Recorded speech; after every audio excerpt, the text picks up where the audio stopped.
안녕하십니까. 2024년 6월 4일 새벽 팩트 시작하겠습니다. 4월 총선이 민주당의 완승으로 끝난 후에 이재명 대표가 여의도 대통령이다. 뭐 이런 얘기는 이미 파다하게 정치권의 그 일종의 정설처럼 되어 있습니다. 그러니까 이재명의 시간이다. 지금부터는. 왜 그러냐면 행정부는 이제 윤석열 대통령이 아직도 대통령으로서 역할을 하고 있지만 국정 운영 평가에 대한 여론의 지지 계속해서 악화되고 있습니다. 반면에 여의도 대통령이라는 이재명 대표의 경우에는 뭐 계속해서 잘 나간다 뭐 이런 평가를 정치권에서 받고 있는 거죠. 아시다시피 뭐 최상병 특검법 재표결에서 부결이 됐습니다만은 그 이후에 22대 국회가 개원함과 동시에 곧바로 재추진 얘기가 나오고 김건희 종합특검법 뭐 이것도 사실은 여당에 대한 대단한 압박이죠. 뿐만 아니고 연금개혁 등 소위 민생 현안에 뭔가 신경 쓰는 듯한 민주당의 태도 변화 뭐 이런 것도 이제 계속 관심이 있고, 심지어는 박찬대 원내대표하고 고민정 의원이 뭐 종부세 개선 뭐 이런 주장까지 들고 나옵니다. 과거 민주당에서 상상할 수 없었던 일들이 지금 벌어지고 있는 거죠. 이런 것들이 여론의 관심이 집중되면서 민주당이 수권 정당으로 변모하고 있는 것 아니냐. 그래서 이재명 대표가 총선에서 완승하자. 이제는 과거와 같은 뭐 투쟁 중심의 정당을 뭔가 수권 정당으로 바꿔가기 위해서 이미지 변신을 하고 있는 것 아니냐. 뭐 이런 지적, 평가를 받고 있습니다. 그래서 이제 이재명 대표는 심지어 이제 5선 의원 간담회도 하고요. 4선 의원 간담회도 하고 뭐 이제 이런 자신감을 바탕으로 해서 소위 이재명 맞춤형 당원당규 개정 여기에도 시동을 걸었습니다. 이거는 이제 대선 1년 전에 민주당 당원당규를 보면 대표직을 내려놔야 되거든요. 근데 이재명 대표가 이번 8월 말에 전당대회에서 다시 대표를 맡게 되면 그러면 2년 뒤 2026년 8월까지 맡아야 되는데 대선에 출마하려면 2027년 3월에 그러려면 2026년 3월에 대표직을 내려놔야 됩니다.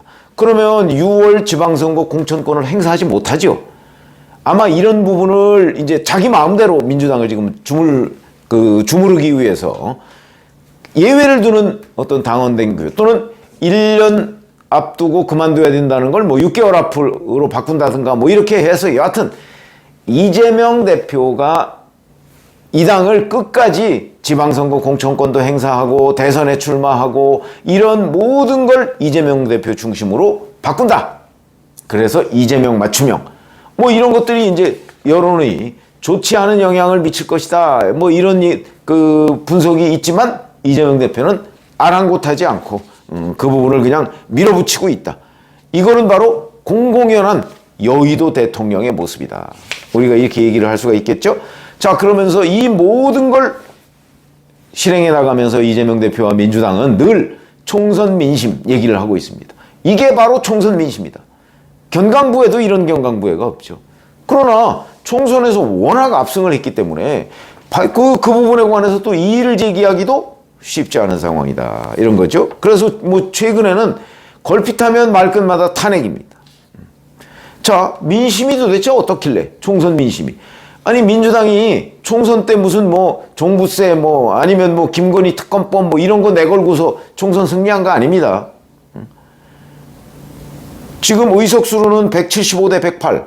이제 야권 전체로 보면 192대 108. 뭐 이렇게 돼 있지만 사실은 지지받은 후보들 다 합치면 55대 45 정도 됩니다. 물론 이것도 큰 거죠. 그렇긴 하지만 여하튼 특정 정책을 놓고 선거를 치는 것은 아니다. 다만 소선거우제라는 어떤 제도의 특성 때문에 지금 민주당이 자기네들이 받은 지지보다 훨씬 많은 의석을 차지하고 있을 뿐이다. 뭐 이런 거죠. 자, 그런데 문제는 윤석열 대통령의 경우에는 뭐 총선 이후에도 계속해서 지지율이 추락하고 있는 것은 틀림없습니다. 한국갤럽 기준으로 따지면 긍정평가가 총선 후에 첫 조사에서 23%에 그쳤고요. 이게 이제 뭐 24, 그래서 지난주 금요일에는 21%까지 떨어졌습니다. 아마 10%대로 떨어지면 이제 정말 탄핵을 심각하게 걱정해야 될 지금 목전까지 왔다. 그렇게 얘기를 할 수가 있을 겁니다, 아마. 반면에 또 부정평가는요. 4월 셋째 주에 68%에서 65, 67, 67, 70 이렇게 다시 증가했습니다. 조금 아마 떨어지는 거는 이재명 대표와의 영수회담 뭐 이런 약간의 변화 뭐 이런 것들 때문에 이제 부정평가가 조금 줄었다가 하는 거 보니까 말로만 그러네? 아마 이런 것들 때문에 다시 또 부정평가가 드디어는 70%까지 올랐다 하는 거죠. 자, 그런데 디커플링 현상이라고 윤석열 대통령과 국민의힘의 지지율은 지금 동조화 현상을 보이지 않고 있습니다. 윤 대통령의 지지율이 떨어지면 국민의힘도 떨어지는 게, 집권당인 국민의힘도 떨어지는 게 일반적인데 그렇지 않습니다. 정당 지지율을 보면 4월 셋째 주에 민주당이 31, 국민의힘이 30이었습니다. 갤럽 기준으로. 5월 엎치락뒤치락 하다가 5월 마지막 주에는 민주당이 29, 국민의힘이 30입니다. 오차범위 내지만 여하튼 차이가 없습니다. 민주당과. 이 얘기는 뭘 의미하느냐. 총선에서 민주당이 완승을 했음에도 불구하고 그 총선 완승의 컨벤션 효과를 누리지 못하고 있다. 그러니까 윤석열 대통령의 부정평가가 계속 올라가면 그 반사이익을 민주당이 챙겨가야 되는데 지금 계속해서 윤석열 대통령을 겨냥하면서 공격하고 있는 것 아닙니까? 그걸 챙겨가지 못하고 있다. 이런 결정적인 반증이 되는 거죠. 이게 갤럽 기준으로만 그런 것도 아니고요. 리얼미터 조사를 보면 5월 말에 민주당이 33.8, 국민의힘이 33.1 여기도 오차범위 냅니다. 근데 그 전주하고 비교를 하면 국민의힘은 보수층에서 2.1%포인트 하락. 보수층에서. 민주당은 진보층에서 8.1%포인트 하락. 민주당의 진영 내에서의 하락폭이 더 큽니다. 그럼 원인이 어디에 있느냐?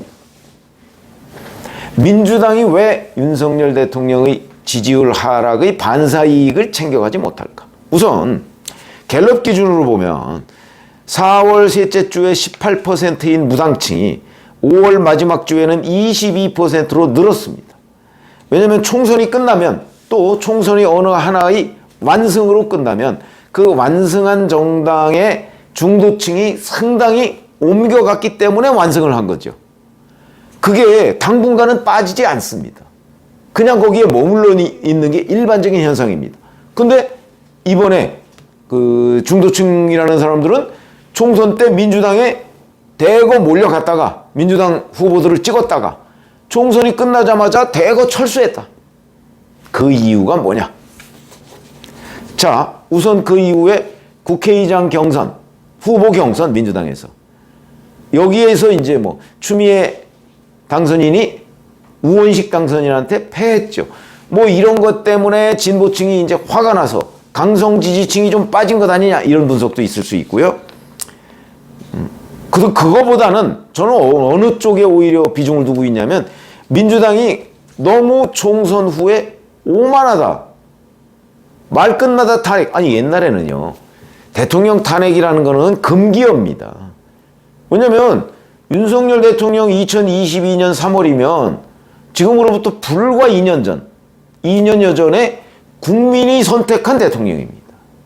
지금 뭐 긍정평가가 아주 20%, 21%에 그쳤다 할지라도 불과 2년 전에는 이재명 대표를 이겼던 사람입니다.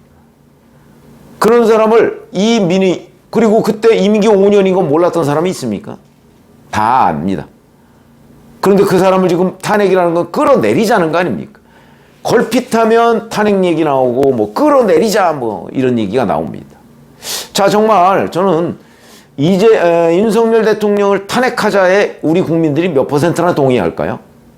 윤석열 대통령을 부정평가하는 70%에 이르는 사람들도 자, 그러면 윤 대통령 탄핵하자 여기에 동의하는 비율은 그다지 많지 않을 것이다. 아직 조사 결과는 없습니다. 그에 대해서. 그런데도 민주당은 걸핏하면 탄핵 얘기를 한다. 이 금기어를 끄집어낸다. 저는 이 부분에 대한 중도층의 부정적 인식이 대단히 높다. 그래서 민주당이 반사이익을 챙기지 못하고 있는 거다. 이렇게 판단을 합니다. 그러니까 무슨 얘기냐면 총선 때 대거 민주당을 찍었던 중도층이 총선이 끝나자마자 민주당이 오만한 모습을 보고 다시 대거 이탈한. 거기다가 아무리 윤석열 대통령이 미워도 걸핏하면 탄핵한다는 건 이건 좀 아니잖아? 플러스 민주당은 이재명 1극 체제로 운영이 되고 있습니다. 아까 이재명 맞춤형 당원 개정 뭐 이런 얘기도 했었죠. 이 부분에 대한 중도층의 부정적 인식 이런 것들이 큰 거죠.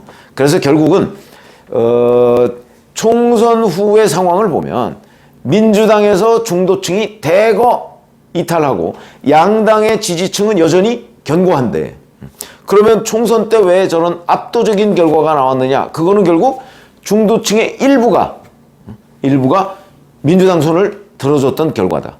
근데 그 사람들이 지금 대거 빠져나와서 다시 중도에 머물고 있다. 이런 현상이라고 저는 봅니다. 그렇기 때문에 사실은 중도가 원위치 됐다. 뭐 이렇게 평가를 할 수가 있고요. 한마디로 얘기하면 그러면 이제 이게 국민의힘으로서는 이제 잘만 하면 뭐 기회가 될 수도 있는데 국민의힘도 그런 기회는 지금 잡지 못하고 있죠. 제가 늘 말씀드렸듯이 국민의힘이 이 민주당으로부터의 대거 중도층 이탈 이 부분을 빨리 캐치를 해서 전당대회를 당초 예정인 6월 말 7월 초에 열고 그러면서 새 지도부가 이 중도층을 흡수하는 여러 가지 혁신 작업을 한다면 이 중도층을 민주당으로부터 그 옮겨온 중도층을 국민의힘이 다시 흡수할 수 있고 이것이 동력이 돼서 지방선거나 아니면 뭐 대선까지 연계를 지을 수가 있는데 지금 국민의힘 하는 그 모양을 보면 여기도 뭐 이 사람들이 도대체 진 사람들 맞아? 할 정도로 대단히 아니하다. 아마 국민의힘 지지층으로서는 안타까운 장면이 아닐 수가 없을 겁니다. 어찌됐든 간에 지금 현재 민주당이 윤석열 대통령 부정평가에 대한 반사이익을 챙기지 못하고 있다는 것은 분명하게 수치로서 확인이 되고 있기 때문에 제가 보건대는 이제 7월 지금 뭐 24일, 25일 뭐 전당대회 얘기를 하고 있지 않습니까? 그러면 이제 한 달 한 반 정도 남았는데 가능하면 좀 더 빨리 땡기고 차기 지도부를 빨리 부상시켜서 차기 지도부가 국민의힘의 혁신 작업을 주도하는 것이 필요하고 경우에 따라서는 윤석열 대통령과의 차별화 필요해진다. 물론 앞으로 3년 가까이 남았기 때문에 그 차별화가 윤 대통령을 완전히 버리는 수준까지 가는 것이 어떤 파장을 몰고 올지에 대해서는 지금 누구도 예측할 수가 없습니다. 그러나 어찌됐든 간에 윤 대통령의 부정평가가 워낙 높기 때문에 어느 정도는 윤 대통령과 차별화를 할 수밖에 없는 국면이고 그렇게 할 경우에 지금 민주당에서 대거 총선 때 민주당으로 갔다가 대거 이탈해 있는 무당층, 중도층 이 사람들을 끌어올 기회가 아직도 남아있다. 왜? 민주당에서 이탈했기 때문에. 그렇게 말씀을 드리고요.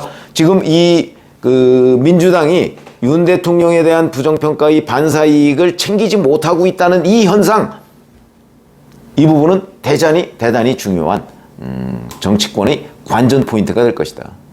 이렇게 판단이 돼서 설명을 드렸습니다. 고맙습니다.